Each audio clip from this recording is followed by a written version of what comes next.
Undocumented Hispanic women in the United States can often be victims of human trafficking. Experts say because they live in the shadows to avoid being deported, they are easier prey for criminals. Some of the cases we see are women who work as maids. The employer takes away their passport or hides it.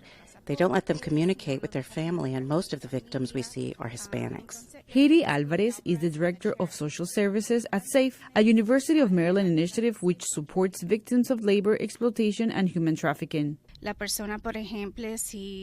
Sometimes people, if they are undocumented, are afraid to reach out to police. They are afraid to seek help. According to a report by the U.S. Department of Homeland Security, human trafficking generated $150 billion annually for criminal organizations during 2018. The National Helpline received more than 41,000 telephone calls. When it comes to men, you'll see a lot of victims in the construction business or agriculture industries, while women we encounter mostly in, I would consider, domestic jobs and or illicit massage parlors or businesses.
Businesses.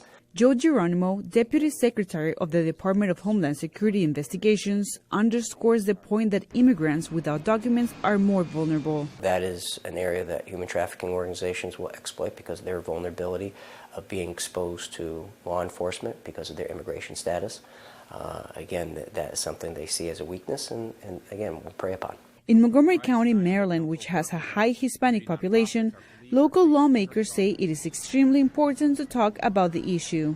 To, meet people who have been beaten and drugged and forced to have sex or forced to perform labor against their will for months at a time or years at a time and are part of that life.